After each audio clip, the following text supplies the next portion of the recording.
Welcome to Lighten Up, the art of living clutter-free, the podcast where we tackle the literal and figurative clutter standing between you and your healthiest and happiest life. I'm Melanie, your host, coach, and guide on this journey to help you design a life that you love.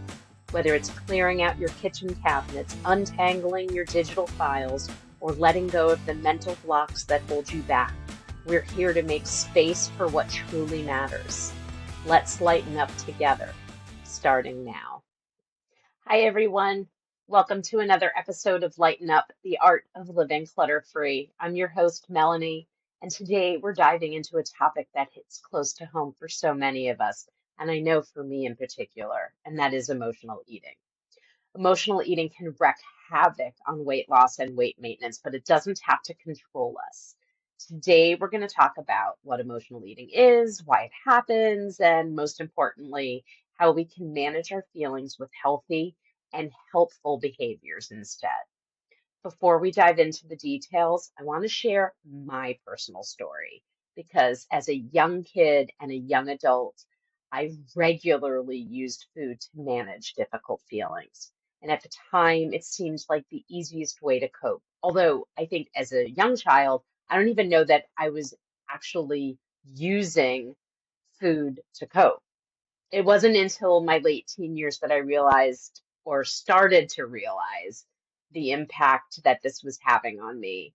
And it wasn't until much later that I truly understood how this coping mechanism had created for me an unhealthy relationship with food. And I don't want to go into specific experiences because I know that that can be very triggering for some people. But what I can tell you anecdotally is that I know my emotional eating started early. And I know this because I vividly remember the empty boxes of Girl Scout cookies that I would hide in my bedroom. And I was a Girl Scout from like the age of 6 or 7 to the age of like 10 or 11. So we really do know how young I was when I started using food to manage these uncomfortable emotions.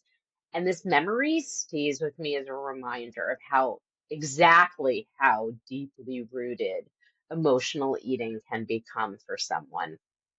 As I got older, I also began to see how my father's drug addiction and my grandfather's gambling addiction were their own ways of managing challenging emotions.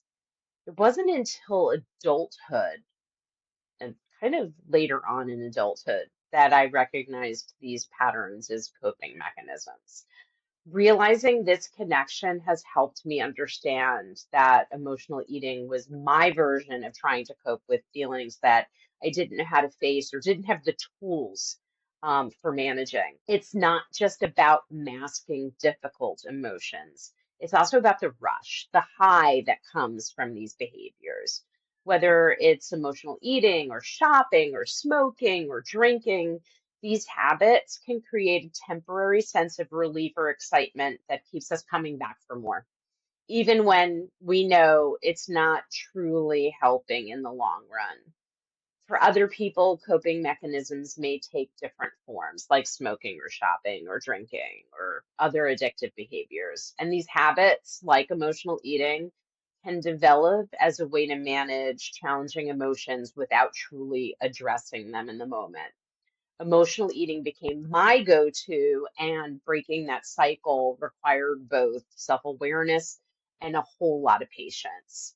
I lost over 60 pounds if you haven't been listening to previous episodes, and I did that almost 25 years ago. My clothing size on my weight loss journey went from a 20 to an 8, and that meant replacing my wardrobe and doing it multiple times. Initially, I shopped to celebrate my progress, and out of necessity, having clothes that fit for work and play was important.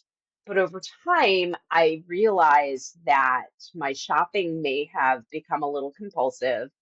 And eventually, it dawned on me that I had traded emotional eating for shopping, using it simply as another way to manage my emotions instead of addressing them directly. So let's start by understanding what emotional eating actually is, why it's such a common experience. So first of all, emotional eating is at its most basic when we use food to cope with our emotions instead of addressing those feelings directly. And it's no surprise that we call certain foods comfort food. Eating something warm, sweet, or indulgent can feel like putting up temporary walls to block out the noise of our emotions. And when we think of comfort food, we're not thinking of things like cabbage and carrots and broccoli. We're thinking of those things that they may not be physically warm, but make us feel warm, like ice cream, cake, cookies, candies, chips. I think those are the things that we typically go to when we're satisfying an emotional need versus satisfying a physical need for fuel. And we talk about that emotional eating being a way to block out the noise of our emotions. We're talking about mental clutter. Remember, we're always going to go back to the clutter. And one of the things that we find is that these walls don't hold up over time. The science behind this is fascinating. And I want you to think about all the other behaviors when I talk about this too. Eating foods high in fat and sugar can trigger the release of serotonin and dopamine. These are the feel-good hormones, and they bring temporary relief from stress, sorrow, frustration, all the other uncomfortable emotions. Food can also act as a distraction, which gives us a break from those challenging emotions. It might even create a sense of control when everything else in life feels chaotic and out of control. Here's the problem. Emotional eating is a quick fix. The comfort is fleeting, and it could lead to overeating, unhealthy habits, and a cycle of guilt and shame. Shame and guilt, guilt and shame, shame and guilt and shame. And it's like putting a band-aid on a wound that needs stitches. We're addressing the symptom, we're not addressing the root cause. So, what can we do instead of feeding the feelings? The first step is learning to feel the feelings. And I know that sounds uncomfortable because it is. It is uncomfortable, but it's also incredibly freeing. Allowing ourselves to acknowledge and process emotions, we're giving those feelings the space they need to pass in time. So, how would we do that? Journaling, talking to a super close friend or family member, talking with a therapist or a coach, or even just sitting quietly with your emotions can be a really powerful way to start.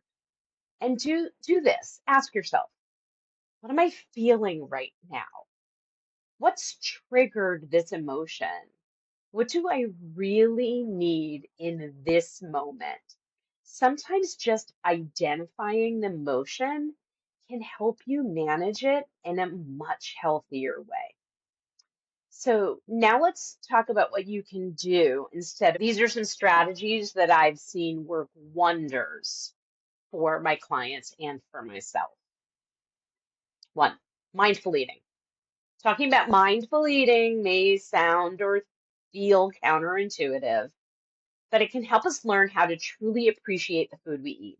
Food should be enjoyed, relished, loved, all the things, but we cannot do that without intention. When you're eating, really experience your food. Notice the taste, the texture, the smell, the appearance. Take the time to truly enjoy the food. This can actually satisfy the taste and the craving. By savoring each bite, there's less chance of overdoing it because you're genuinely enjoying the experience as opposed to inhaling it and then needing more to feel satisfied. When we eat too quickly, we may not truly appreciate the taste and the texture or the mixture of tastes and the mixtures of flavors and smells. And this can leave us feeling unsatisfied and actually craving more. This practice can be particularly helpful when we find ourselves eating to satisfy only an emotional craving rather than actual physical hunger, the body's need for fuel. So eat slowly, savoring every bite. This helps you tune into your body's hunger and fullness cues. So you're eating for nourishment, not as an emotional crutch.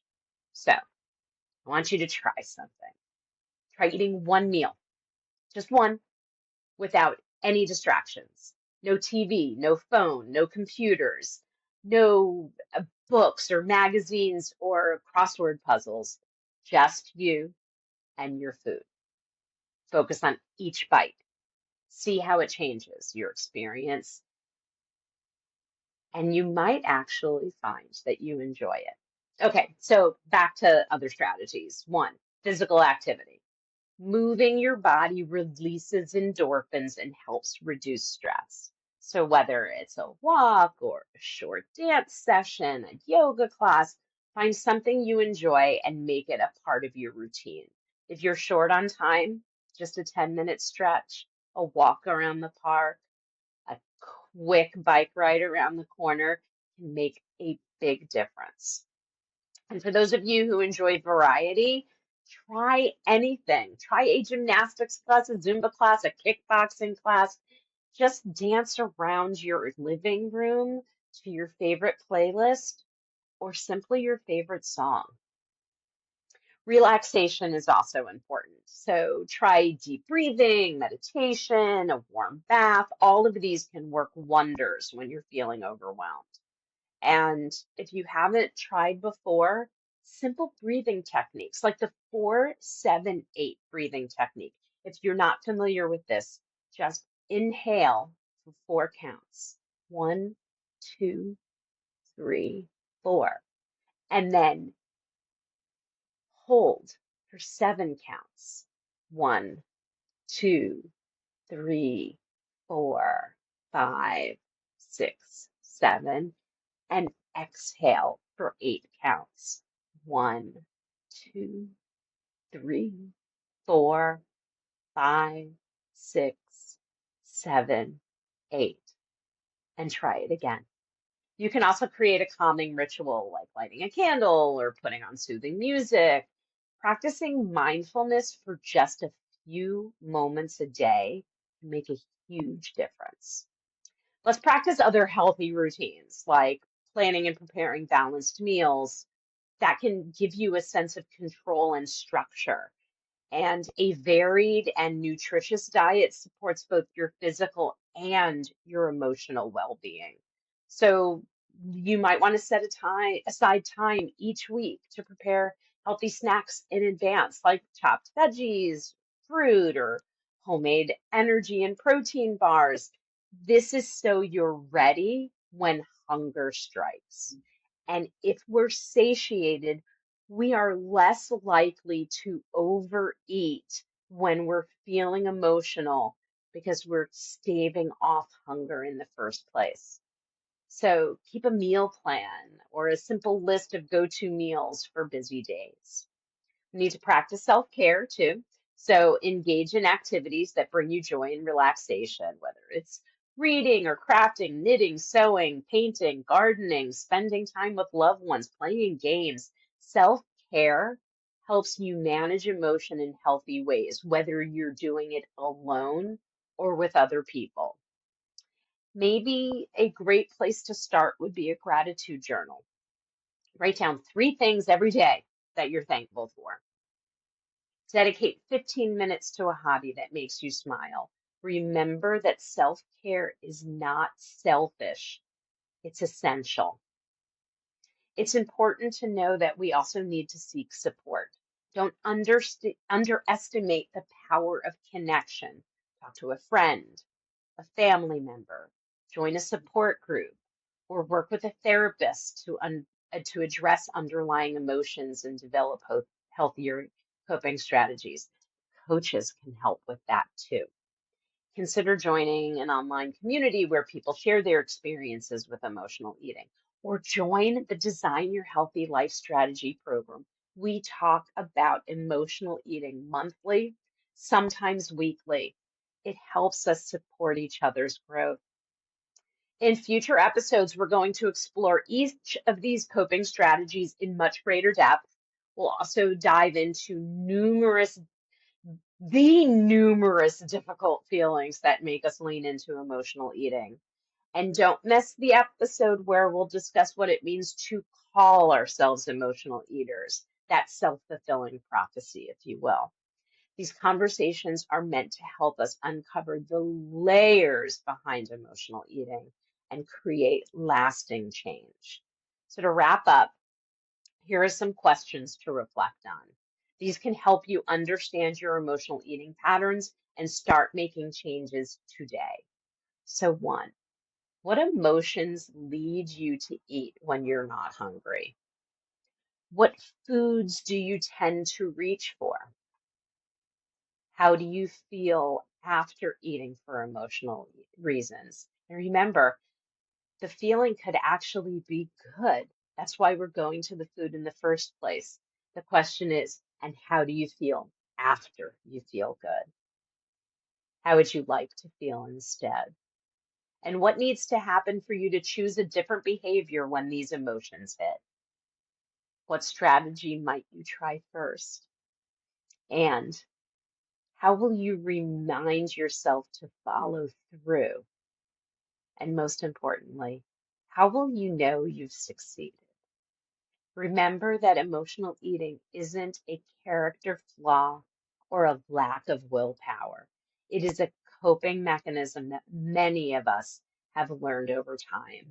But with awareness and patience and practice, you can break the cycle and develop healthier ways to manage your emotions. If this episode has resonated with you, I'd love to hear your thoughts. Share your reflections, questions, or successes with me by sending an email or commenting on our social media pages. And if you're ready to take the next step, check out the Design Your Healthy Life Strategy program, where we dive even deeper into topics like this. Don't forget to download my free ebook, Declutter Your Mind, Transform Your Body, Kickstart Your Journey, for even more insights and strategies to help you along the way. Thank you for joining me today on the Lighten Up, the Art of Living Clutter-Free podcast. And until next time, remember, it's not about being perfect. It's about making progress. Thank you for tuning into this episode of Lighten Up, the Art of Living Clutter-Free. I hope you found a spark of inspiration to help declutter not just your space, but your mind and life as well. If you enjoyed this episode, please be sure to subscribe, leave a review, and share it with someone who could use a little lightness in their life. Remember, it's not about being perfect, it's about progress. Small steps lead to big changes, and I'm here to help you every step of the way. For more tips, resources, and ways to connect, check out my website, follow me on social media, and don't forget to check out the Design Your Healthy Life Strategy program to take your transformation even further. Until next time, keep letting go of what no longer serves you and making room for what truly lights you up.